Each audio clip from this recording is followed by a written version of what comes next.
बोलो श्री कृष्ण भगवान की जय। नमस्कार दोस्तों, आज एकादशी के दिन गर्भवती महिलाओं को जरूर सुननी चाहिए यह गर्भ गीता। श्री कृष्ण भगवान जी का वचन है कि जो प्राणी इस गर्भ गीता का सद्भावना से विचार से मनन करता है वह पुरुष फिर गर्भावास में नहीं आता है। अर्जुन श्री कृष्ण से बोले, हे कृष्ण भगवान, यह प्राणी जो गर्भ में आता है वह किस दोष के कारण आता है? हे प्रभु, जब प्राणी जन्म लेता है तब उसे जरा आदि रोग लगते हैं, फिर मृत्यु होती है। हे स्वामी, वह कौन सा कर्म है जिसके करने से प्राणी जन्म मरण के बंधन से मुक्त हो जाता है? श्री कृष्ण भगवान कहते हैं, हे अर्जुन, यह मनुष्य जो है सो मूर्ख है, अंधा है, जो संसार के साथ प्रीति करता है। यह पदार्थ मैंने पाया है और वह मैं पाऊंगा, ऐसी चिंता इस प्राणी के मन से उतरती ही नहीं। 8 पहर माया को ही मांगता है। इन बातों को करके बार बार जन्म लेता है और मरता है। वह गर्भ विष दुख भोगता रहता है। अर्जुन बोले, हे कृष्ण भगवान, वह मन मत मस्त हाथी की तरह है। तृष्णा इसकी शक्ति है। यह मन तो 5 के वश में है, काम, क्रोध, लोभ, मोह और अहंकार। इन 5 में अहंकार बहुत बलवान है। सो कौन से यत्न है जिससे मन वश में हो जाए? श्री भगवान ने कहा, हे अर्जुन, यह मन निश्चय ही हाथी की भांति है। तृष्णा इसकी शक्ति है। मन 5 के वश में है। अहंकार इनमें श्रेष्ठ है।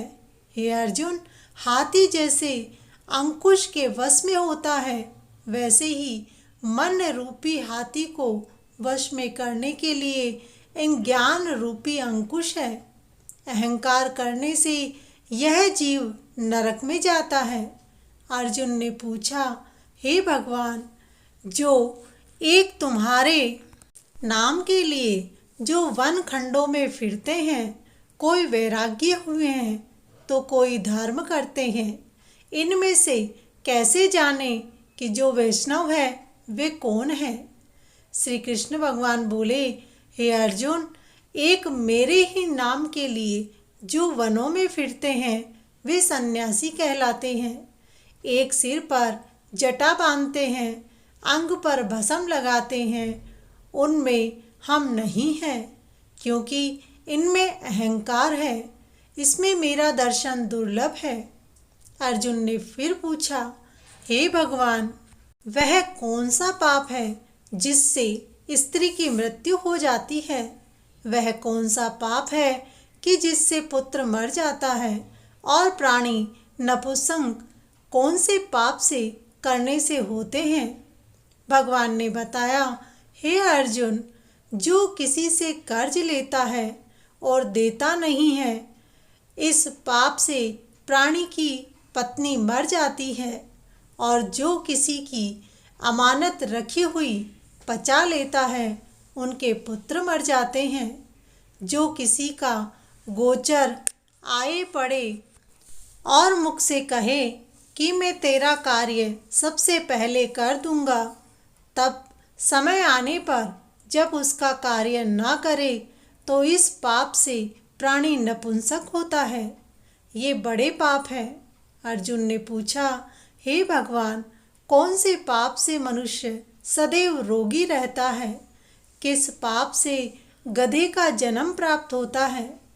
श्री भगवान बोले, हे अर्जुन, कोई धन प्राप्त करने के लिए उसकी हत्या जैसा जघन्य अपराध करता है, वह ही गधे का जन्म पाकर उस धन को चुकाता है। कन्या को बेचने वाला सतत रोगी रहता है। अभक्ष्य भोजन और मादक द्रव्य का सेवन करने वाला अधम योनि में जन्म लेता है। झूठी गवाही देने वाला भोजन बना करके 5 कमल अर्थात 5 ग्रास ना करके स्वयं भोजन करने वाला बिल्ली और सूकर की योनि को प्राप्त करता है। अर्जुन बोले, हे प्रभु, इस संसार में जिनको आपने धन धान्य दिया है और उत्तम साधन दिए हैं, तो उनका पुण्य क्या था? भगवान बोले, उत्तम रीति से सुयोग्य पात्र को स्वर्ण आदि दान करने वाला धन धान्य और वाहन आदि पाता है। सत्य सनातन वैदिक रीति से सुयोग्य वर को विधि पूर्वक कन्या दान करने वाला उत्तम मानव योनि का अधिकारी बनता है।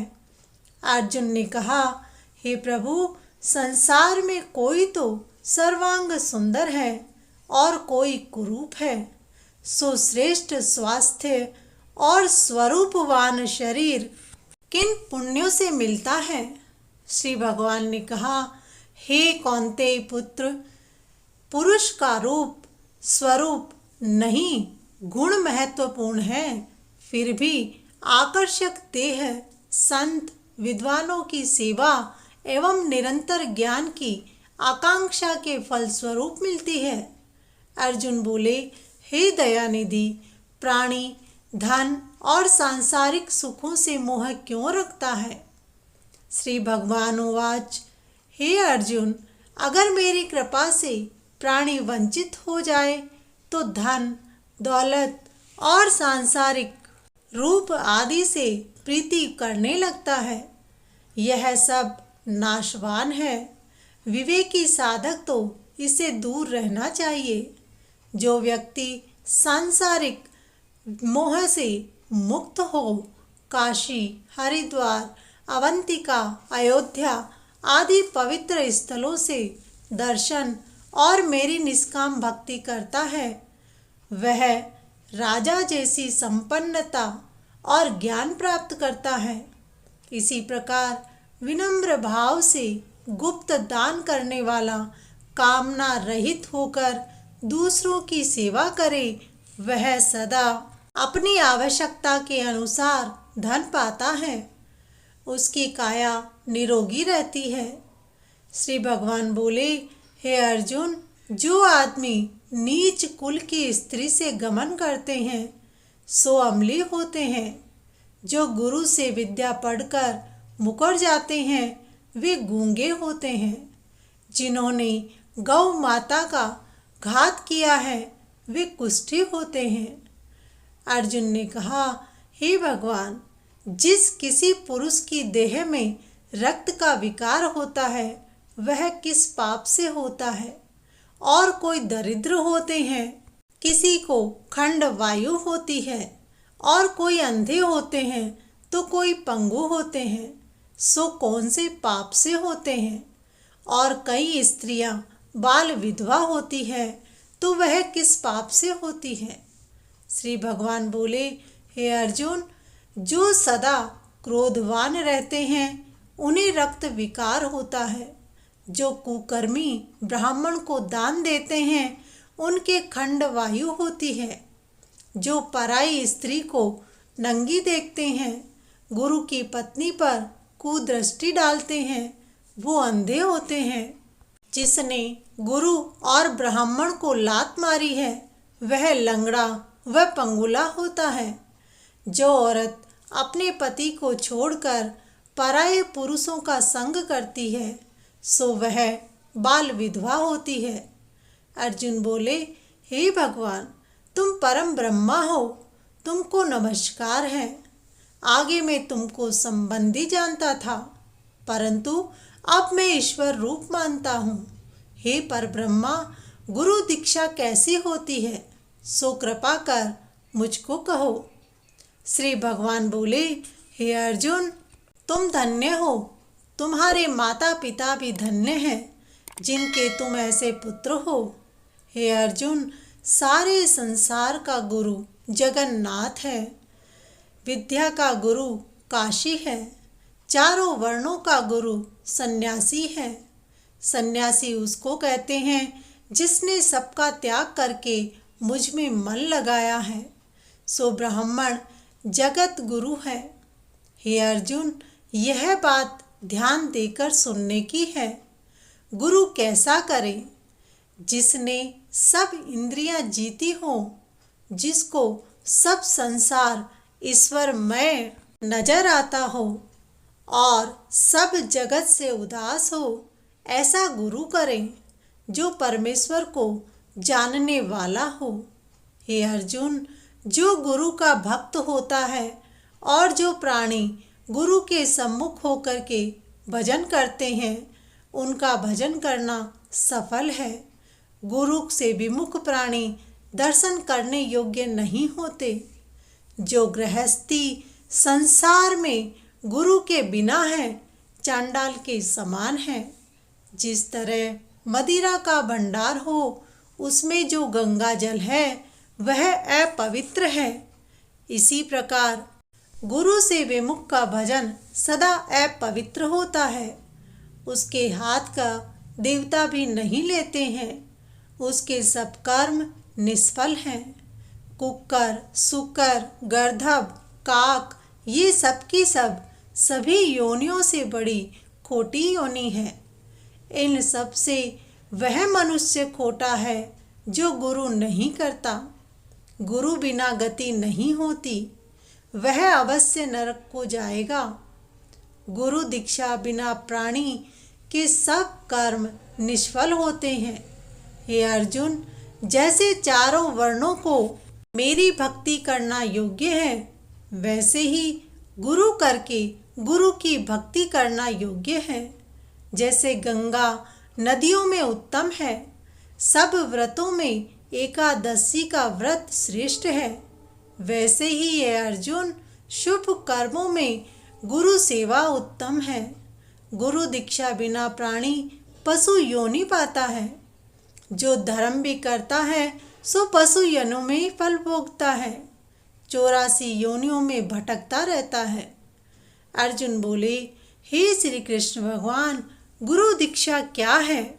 श्री भगवान ने बताया, हे अर्जुन, गुरु दीक्षा के 2 अक्षर हैं, हरि ओम। इन अक्षरों को गुरु कहता है। यह अक्षर चारों वर्णों को उच्चारण करना चाहिए। जो गुरु की सेवा करता है उसी में ही मेरी प्रसन्नता है। ऐसा करने वाला 84 के बंधन से छूट जाएगा, जन्म मरण से रहित हो नरक नहीं भोगेगा। जो प्राणी गुरु की सेवा नहीं करता वह नरक भोगता है। जो गुरु की सेवा करता है उसको कई अश्वमेघ यज्ञ का पुण्य फल मिलता है। गुरु की सेवा मेरी सेवा है। हे अर्जुन, हमारे तुम्हारे संवाद को जो प्राणी पढ़ेंगे और सुनेंगे वे गर्भ के दुख से बचेंगे, उनकी 84 कट जाएगी। इसी से इस पाठ का नाम गर्भ गीता है। दोस्तों, आज गीता जयंती के दिन, एकादशी के दिन गर्भ गीता का पाठ करने से जन्म मरण के बंधन से मनुष्य छूट जाता है। बोलो श्री कृष्ण भगवान की जय।